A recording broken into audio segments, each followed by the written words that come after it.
kind of having something happening on my mind. Being that now, technically, it would be technically yesterday. It was my daughter's birthday. And everybody knows about when I gave up my children, but how they originally got taken away in the first place.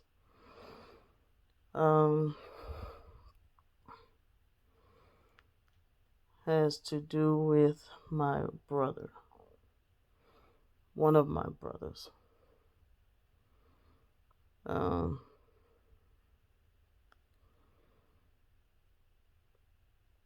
didn't know he had an agenda because I'm gonna tell you something. Before he came down to Virginia, where I was with my kids, I was overwhelmed and I was stressed. But everybody was like, "You got this, you got this, you're doing fine, you got this, you got this." But he's all in my head like, oh man, you need help. You can't raise them kids by yourself. You need help, man. I'm coming, sis. I'm coming. He's like, we just got put out our place, and we gonna come down there until we get our place in such and such where we finna move at. And said, look, we gonna come down there and stay with you to save up some money. We'll help you with the kids, cooking, cleaning, all that shit. In exchange, you just giving us a place to stay. All right, boom. Before I knew it,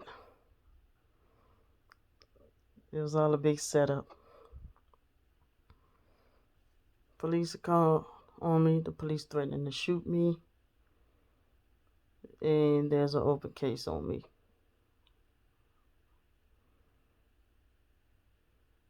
And I'm being told when my brother takes off and leaves me. And then he calls me after the police then got involved, threatening to shoot me. Then him and his girlfriend call me and tell me that I need to leave because there's a hit out on me and I'm about to get killed. That I need to leave Virginia ASAP, get my kids and go. That there's supposed to be a bloodbath, a massacre. They describe vividly all the details of how it was supposed to go down, how they wanted blood. It was going to be just intent to kill me and not the kids. And that's why the kids was going to get taken away, because the intent wasn't to hurt my kids. It was just to have me killed. The dude even hit me up once I got down in Atlanta and was like, yo, why you left? I was like, Toya and Wyatt told me you were supposed to kill me. And he was like, what? Yo, where that bitch Toya at? I don't know. It's just to protect her. I'm like, I don't know. He's like, where you at? I don't know. He's like, man, ain't nobody trying to kill you. Why they lied on me like that? I don't know. But I wound up in a fucking battered women's shelter out there in fucking Williamsburg, Virginia, hiding out from your ass. Because they told me you was going to kill me, and now there's a fucking open case out on me saying I've abused and neglected my kids. I don't know how it goes from there's a hit out on me to have me killed to there's an open case for me doing some shit to my kids and not even knowing what the said shit was. But I know that before my brother came down there, everybody was telling me I was doing fine. And you got this, Brandy, you got this. I had a fucking schedule going and everything, going to put the kids to bed at 9, then me having phone time or computer time or whatever the fuck I want to do for an hour, then get me down to bed.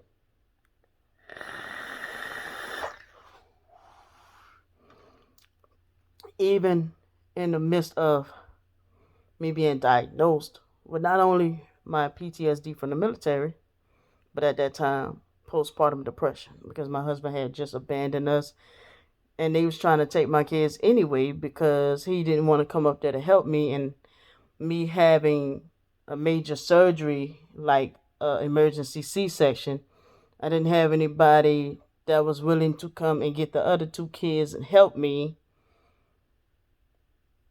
while I heal and deal with the third baby.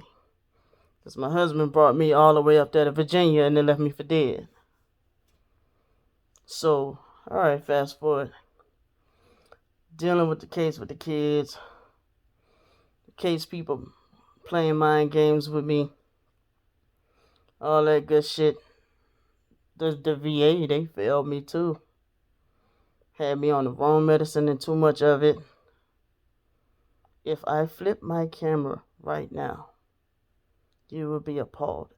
I'm on 30 medications. I keep them on my bed because what's the point of fucking digging them in and out of a bag every fucking day when I gotta fucking take them every, few hours? It's not counting how many medications I'm on and then how many times a day I gotta take these said 30 medications.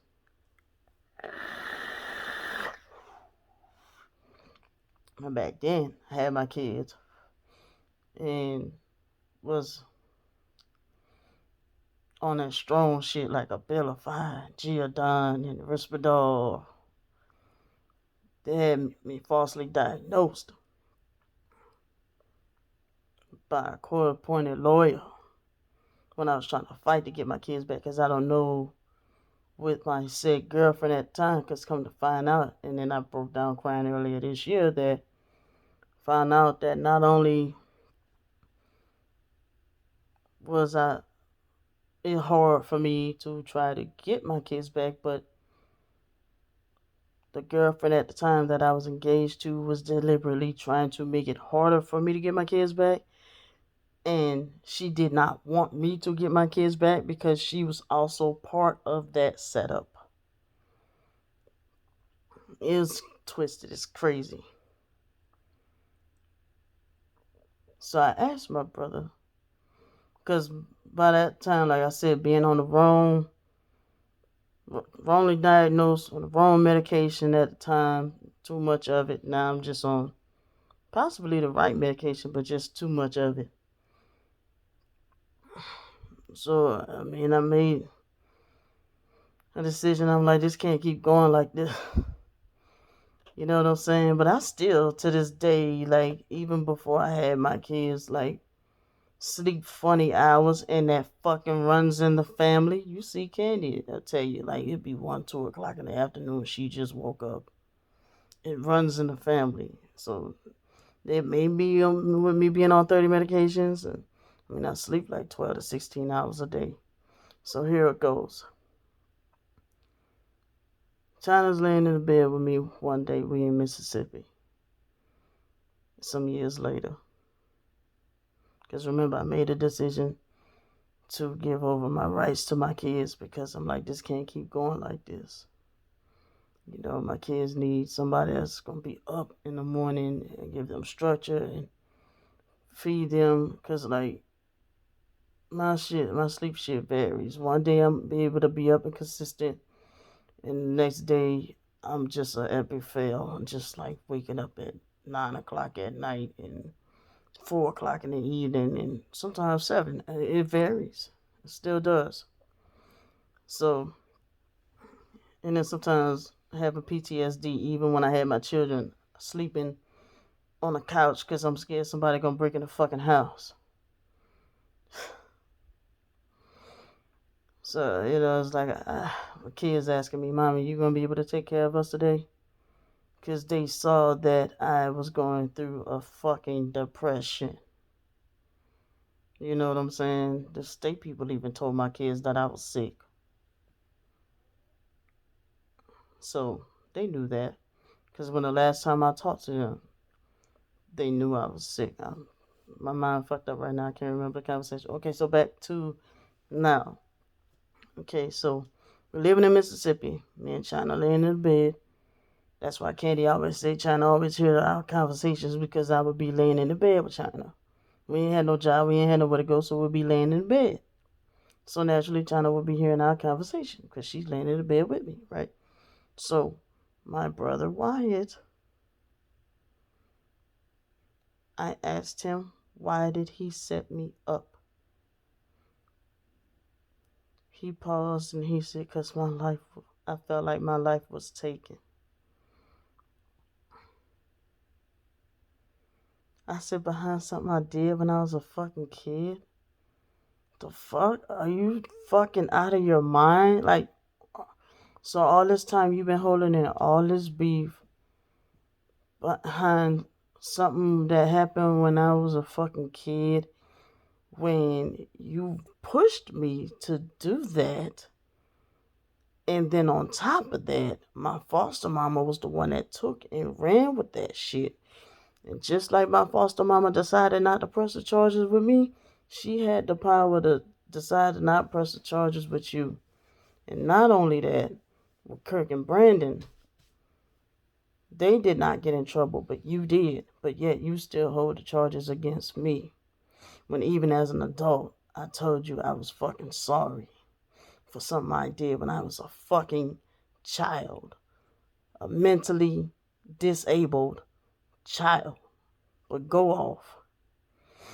But I told him, I was like, I'm gonna clear my name with this shit. I'm gonna fucking tell the truth. He's like,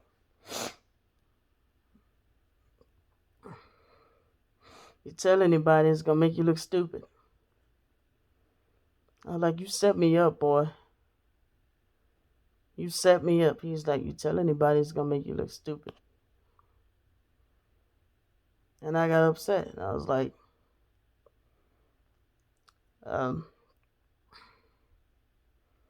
not if I could prove that your ass is on drugs. All this time I've been talking to this boy, felt close to him, feeling like he was my best friend. No wonder why he was doing shit when we was in Virginia. Like, I would wake up and this nigga, like, I caught him, like, digging in my pants. And I'm like, what are you doing? He like, oh, I was looking for something. Then I'm sitting there, I'll be sleeping. He'll come wake me up and be like, I believe you was raped. Do you believe you was raped? Yeah, my own brother doing shit like,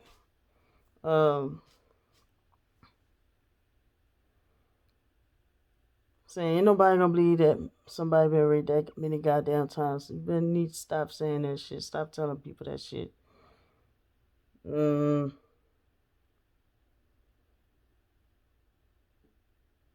Okay.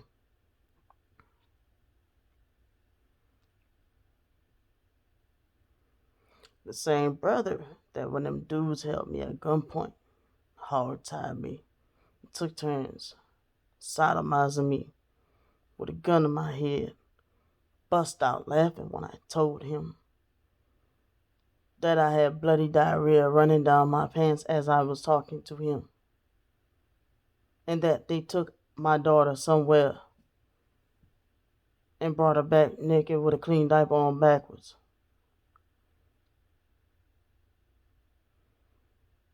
But sorry me, I thought we had got past what he was doing to me. The boy used to torture me, y'all. The boy used to torture me. And with all the shit, the weird accusations used to go on. He used to tease me and say was having sex with my foster dad, the first foster dad that died. Candy was touching me. Kirk and Brandon was touching me. He kept abusing me, like real life torturing me, so I felt like he hated me. So at the time, I was like, I'm gonna get revenge. I'm gonna get his ass back. Cause I'm like, he just used to always do wrestling moves and telling me say mercy. And I'm talking about he wasn't show no mercy. body slamming me to the ground, figure four leg lock, practicing wrestling moves on me. He knew I was afraid of the dark, terrified of the dark, so he would always throw. At the time, I didn't know it was PTSD, but he would always do stuff to deliberately make me afraid of the dark even more. He would try to drag me, like, remember the ASL challenge, ALS challenge, or whatever that was?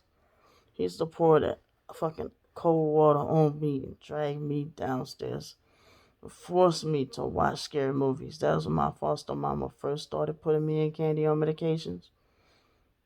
Now I was falling asleep in school and getting in big trouble. Big trouble. And I was terrified.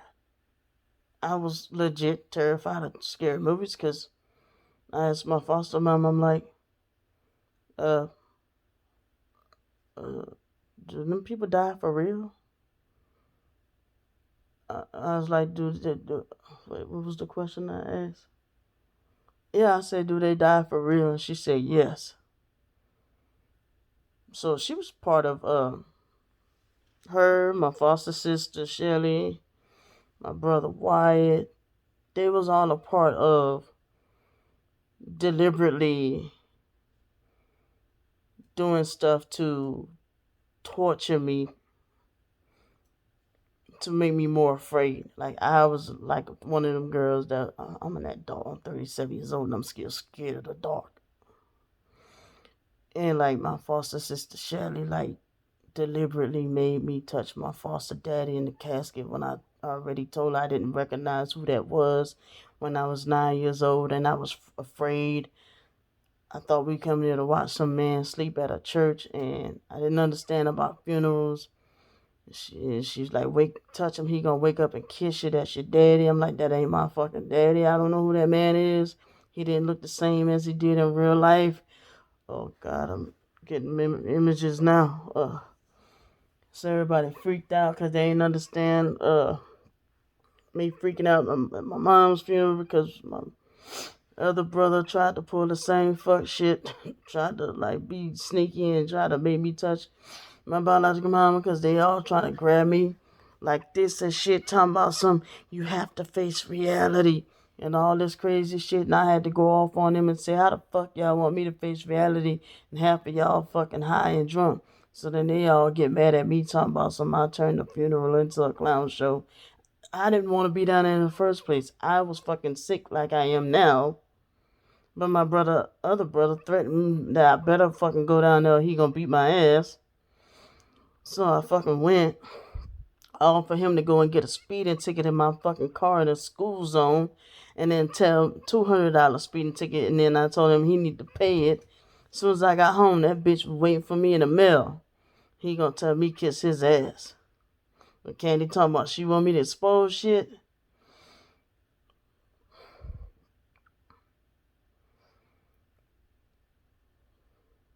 But yeah, my brother used to torture me, so yeah. Kirk and Brandon was molesting me at the time. Like I said, I was 7. I will confess to y'all, at the time I was 7, I was bad as fuck. I was a liar. I was sneaky. And then one day something hit me that when I lie, people believe me. But when I'm telling the truth, people don't believe me. And I'm going to get a whooping regardless of whether I'm telling the truth or lying. So that was what made me grow out of the shit. That event, after a while, I just was like, hold the fuck on. I think I was about maybe 9 when I started to grow up out of that shit. I was like, wait a minute, this shit's not working out for me. You know what I'm saying? I was 9. But around the time I was 7, we all was bad as fuck. We all was. But we all was being abused. But then everybody was abusing everybody, okay? But the boy, yes, I threw him in the mix and said he touched me too. Why? Because what he was doing to me, I just wanted it to stop. Throwing the shit on me and then dragging me downstairs to force me to watch scary movies, and then I'm falling asleep in school and then getting in trouble for falling asleep in school and getting bad grades. And I'm like, how the fuck does this all fall on me? And then the foster mama say, who ate all the food? And why it be like, Brandy, nigga, your ass snuck up in the middle of the night, ate all the leftovers. Now you blame it on me?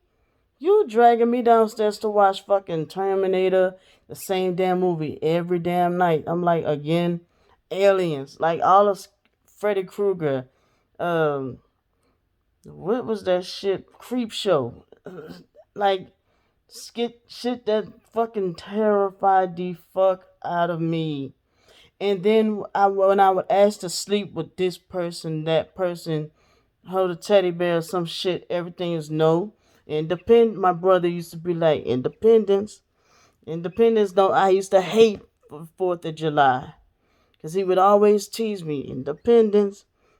Independence, you gotta learn how to sleep by yourself. And then he would always be making them jokes because my foster daddy Al used to be like, come on, baby, you can come sleep with me, right?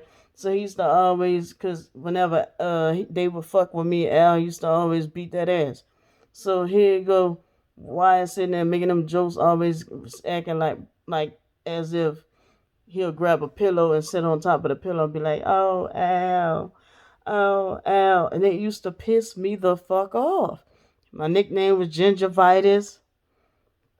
They always used to talk about my breath stink, and then Candy over here calling me. She made up a name for me, Mean Paint Chitchinette. And then my brother Wyatt, he didn't even have a name for me. My name was I'm like, y'all fucking hate me, damn. But I just wanted some sleep, man. Between what my brother kept doing to me, I just wanted some sleep. And it wasn't right. And I'm not justifying it at all. But I was 7 years old in special education, which means I was a special needs child. And I did what I did because I wanted the abuse to stop.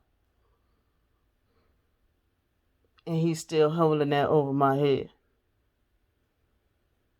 Still go around spreading rumors saying, oh, I lie and say people abuse me and rape me. When Kirk and Brandon actually did touch me. So why is it true that Kirk and Brandon actually did touch me, but it's not true that anybody else touched me? Even though it's not like I denied lying on you.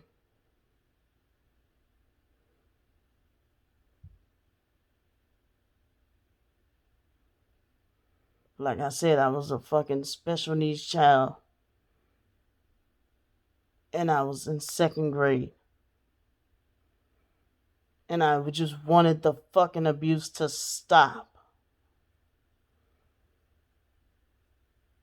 And I just figured I'd take matters in my own hands.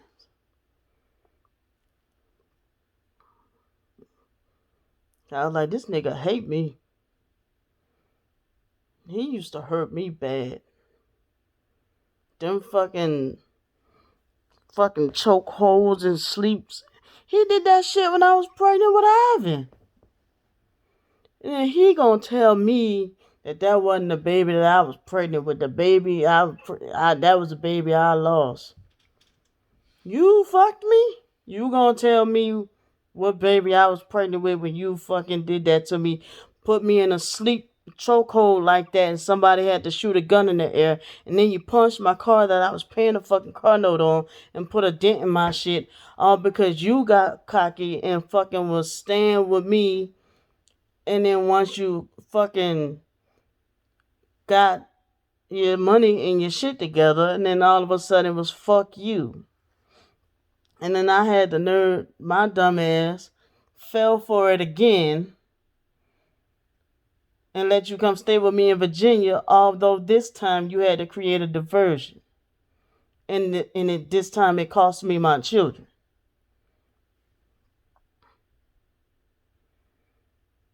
But I did one certified fuck up one time when I was 7 years old. And you still hold that over my head and you tell people, don't tell nobody that, it's going to make you look stupid. I don't give a fuck. As long as I told what the fuck happened. There, I put it out there. What I did, what they did. I even put it out there that I was bad as fuck at that time. Candy was bad. I told y'all, she set the fucking garbage can on fire when we was 5. We had mental illness. That's why my foster mom was getting a check for all of us. I grew somewhat out of it. That's why I was eligible to go to the fucking military.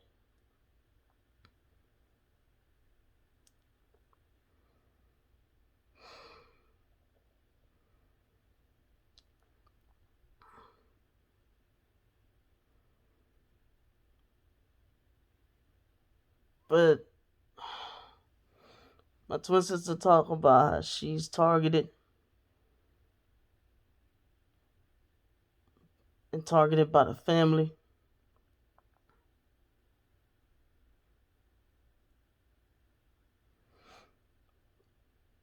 But I have 7 living brothers and sisters that could have potentially helped me to keep my 3 kids.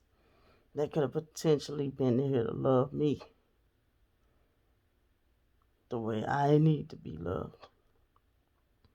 But instead, they was on some sneaky snake shit. We're trying to make sure I never see them again. But Candy's the targeted one.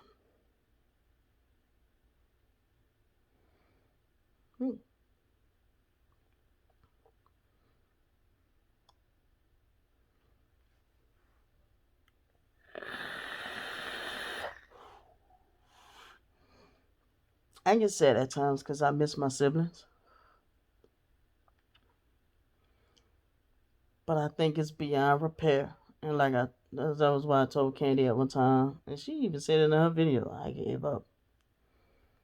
Sometimes you gotta just give up when something's just designed by design. It's just too toxic. You just gotta give up.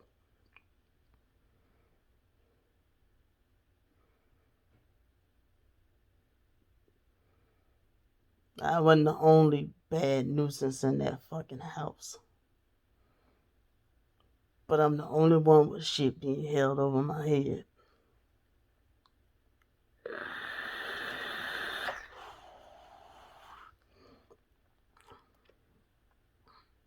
All this time when we got older and we grew up and shit like that, my bro, who my brother came and stayed with, me.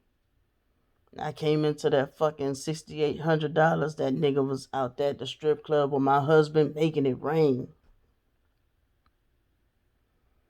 Making it rain. While I was doped up on medication, left alone with my fucking daughter.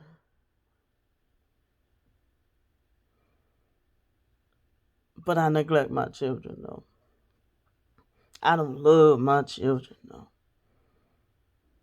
But I was on a fucking Abilify, Xanax, and some other shit at that time that the doctor had me sitting there on the fucking couch catatonic for 2 or 3 days. And they just sitting there. I came into my $6,800. They at the strip club with my money just making it rain. I wound up having a fucking psychotic break. Went to the psych ward.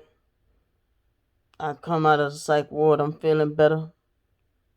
My husband tells me I have $700 left.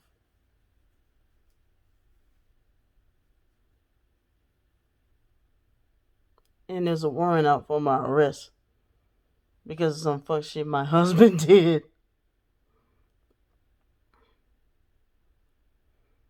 Yeah. But she's targeted though.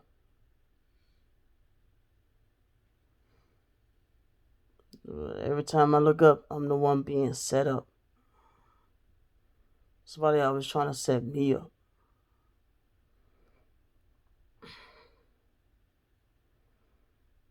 That's life, though. And then I'm not allowed to talk about it. Don't put that on the internet. Oh, she get to put all this fuck shit about me on the internet. Oh, just ignore it. Let it go. Just ignore it.